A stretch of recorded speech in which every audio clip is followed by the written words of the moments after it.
In this video we're gonna talk about what's happening after Half-life Alyx and what is the story of Half-Life 3, because if you know or not, there's actually a post written by the original writer of the Half-Life universe of what was his idea for Half-Life 2 Episode 3, which apparently today we should know that it's going to be Half-Life 3. So we are talking about Marc Laidlaw right here. He apparently is the mastermind of the Half-Life universe. He had all of these ideas about how Half-Life should be. So he has written Half-Life 1, Half-Life 2, Half-Life 2 Episode 1 and Half-Life 2 Episode 2. He has written all of these games, but after Episode 2 he left Valve, and apparently Half-Life Alyx has new writers and everything is changed, right? So, before we going on what Marc Laidlaw idea was for Half-Life 2 Episode 3, we are talking a little bit about Half-Life Alyx. Apparently the writers of Half-Life Alyx have said there is certainly no Bible that lays everything out for the next 3 games. I would love that if Marc Laidlaw had some secret book. The ending certainly suggests certain directions that we're all excited about, so it's not like there is no idea, but there is not a concrete 300-page manual of where the game goes after this. It feels like we're in a nice middle ground between not being painted into a corner but not having a giant blank page problem either, which means they do not know exactly what they're gonna do with Half-Life 3. They do not know how to write Half-Life 3. Apparently they need some genius ideas so they know how the story is going so far. Because like I told you, it's because Marc Laidlaw apparently posted his ideas about Half-Life 3 like a few months back. I don't remember exactly the time, and there is like some crazy story here. He actually explains everything how he wanted the story to be. Now let's get into the story of Half-Life 2 Episode 3, who apparently should have been Half-Life 3. How the story was going to be. There's a big article about this, but I'm just explaining this as the most primitive way possible in English so everyone could understand. So what happened after Half-Life 2 Episode 2? Eli Vance just died, and they apparently had to have a funeral for Eli Vance, bury him. We would have probably seen this on our eyes, some cool new animations maybe, and they actually had the coordinates transmitted by Judith Mossman for Borealis. Gordon Freeman and the Alyx Vance had the coordinates and they were ready to go to the Borealis, so they took that helicopter and they went to the Arctic. What happened after they arrived at the Arctic? Well, at some point their helicopter crashed. It is not mentioned how, but it is just actually crashed. So they have to go a few hours traversing the blizzard. They have to move on to the coordinates of Borealis on the foot probably, and encounter a few problems, maybe new species of zombies over there, like Arctic zombies, Arctic headcrab, Arctic zombies, Arctic antlions, these Arctic aliens, not zombies. At some point they arrive to Borealis, but there is not Borealis actually. It is a combine complex. There's like combine technology everywhere, everything is full of combines. There's actually combine soldiers here and there, and what they discover is that Mossman didn't give them coordinates for Borealis where it is. They gave them coordinates where the Borealis is gonna arrive. The Borealis was not there physically. It was about to be teleported from the aperture science. Crazy, right? Because it doesn't make sense with the timeline. Yeah, I know. So like the Borealis was not in that direction where we would have seen it. The Borealis was teleporting in the meantime in their dimension. I don't know how this actually worked. So Alyx and Gordon had to wait for the Borealis to teleport in that dimension physically, full form physically, and in the meantime they meet Dr. Breen. Dr. Breen was actually still alive. apparently, but he was not really alive. At the end of Half-Life 2, he died, but the adversaries was able to transfer his mind, his consciousness, in artificial intelligence support. The portal destination is untenable. Surely you can set the relay elsewhere. There's no way I can survive in that environment. A host body? You must be joking. I can't possibly. There he is. Oh, all right, damn it. That's what it takes. Just hurry. And transfer it to antlion grub. So Breen right now is actually an antlion grub, but I don't know how this is actually working, man. An antlion grub? Jesus Christ, I cannot think about it. However, Breen doesn't remember how he died in Half-Life 2. He doesn't remember, he just remembers that he worked with Combine, and he blames Freeman that he actually died, and it is in that body he is right now. After a few talks with Breen, he is confirming that he actually is a prisoner of Combines himself. So he admits that he was not like some god for humanity or something. He was a puppet for Combines, a prisoner. He was sitting in Citadel in his office doing dirty work for Combines, you know? At this point, Breen actually wants to be killed by Gordon and Alyx. He didn't like the state he was in, so he just wanted his life to be gone. And apparently, yeah, Alyx kills him, but she wanted a bigger death for Dr. Breen, not a quick one. She wanted a long death for him, so but they just kill Dr. Breen anyway, and they move on. After a while on that Combine complex, they also find Judith, who was apparently in the Combine cell, captured. So you know very well, Alyx and Judith, they do not get along each other since Half-Life 2, and they apparently start to fight. Alyx is blaming Judith that it is her fault that her dad died. So apparently Judith is saying she was always a double agent. It means that Judith made Combine's folk, they were spying on Black Mesa, but in the meantime she was spying on the Combines, and that's what her card is right here. Judith apparently has some keys that could bring Borealis fully into our plane of existence, which means could teleport Borealis from aperture science or something back here in the Arctic zone. So they are actually able to bring the Borealis right there, and in the meantime, while they are getting into the ship, there's a lot of Combines coming after them, and they are trying to stop them, so they have to fight, you know. At some point there is also backup coming to the ship. I mean rebel backup, you know, civilians which are gonna help. But the ship is starting to teleport between universes. So there is like some crazy stuff happening there. Everything is starting to change around, the environment is changing. The Borealis is teleporting, I don't know how, but it's teleporting here, there. And in the meantime, they are searching for information, documents on the ship to find out how they could control this this ship.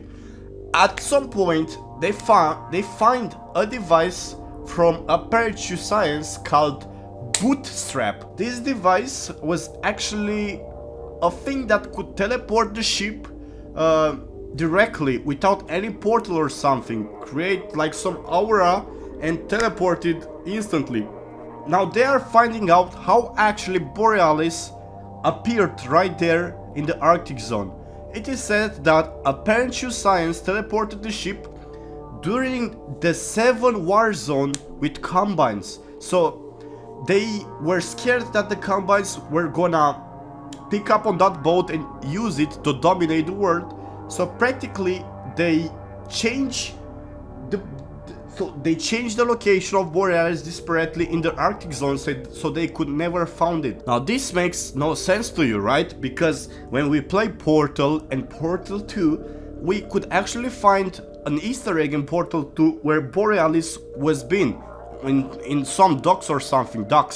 There was actually Borealis over there. It is very, very nice to think about that. It was Borealis over there, but there was not like Combine domination or something, right? the Borealis was not there, but in the meantime there was not like some combines around to see in the apparatus science laboratory.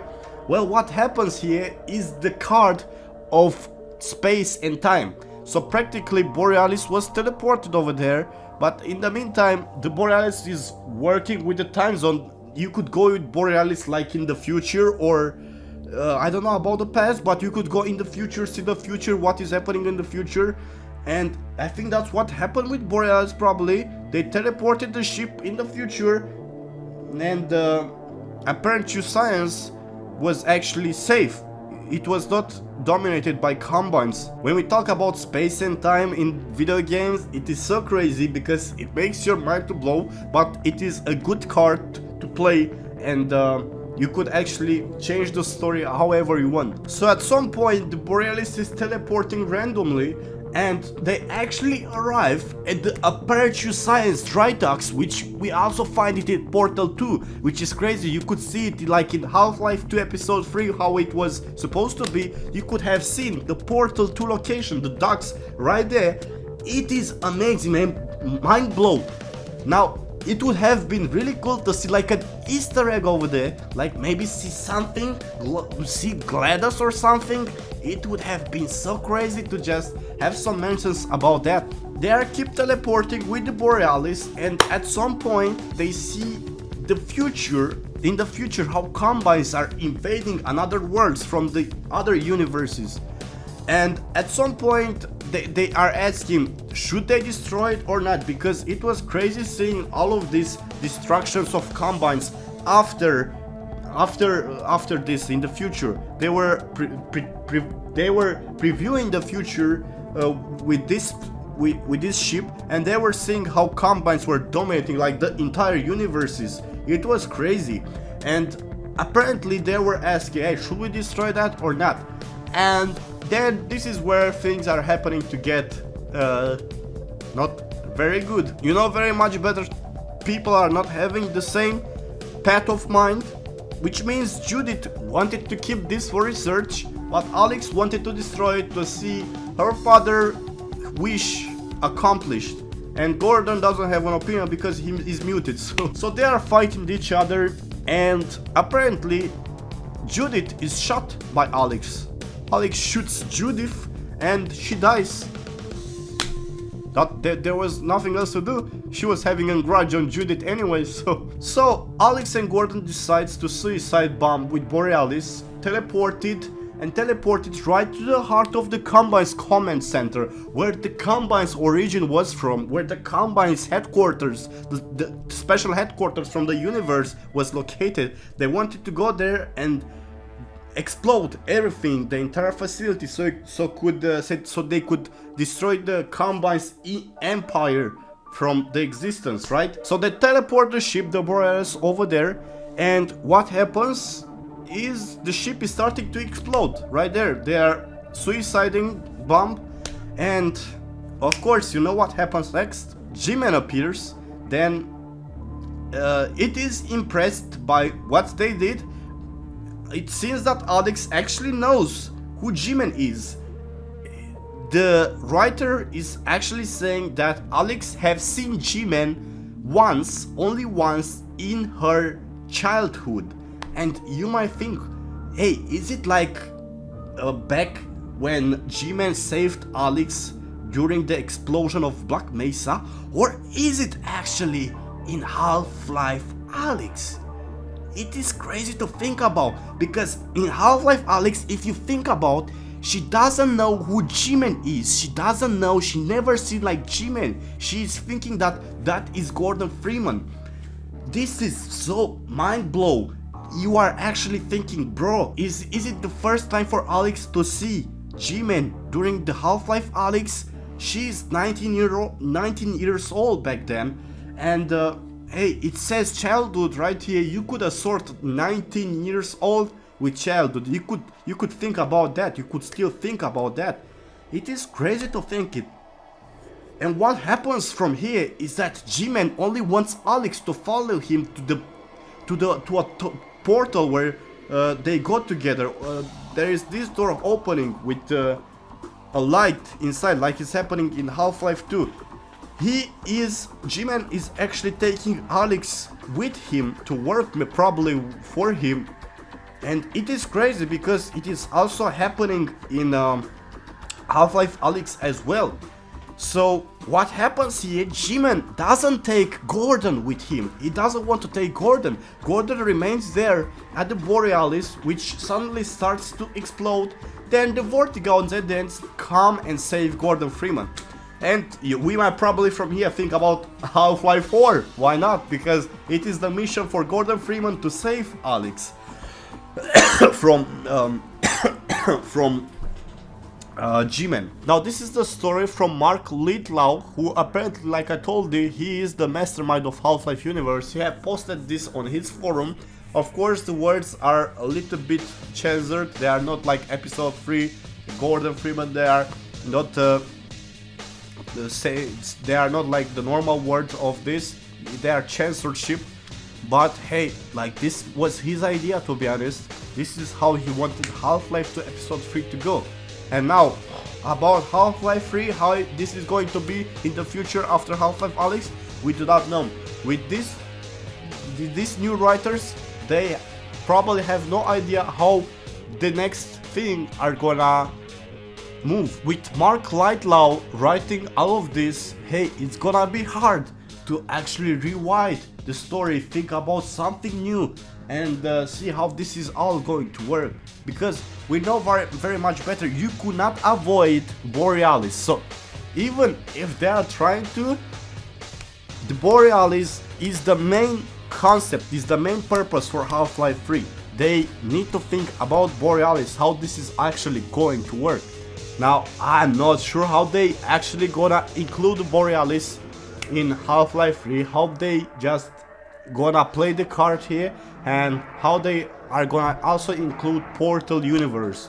It is crazy, man. It is a crazy thing to say. We do not know for sure how this is going to happen, but hey, it's crazy.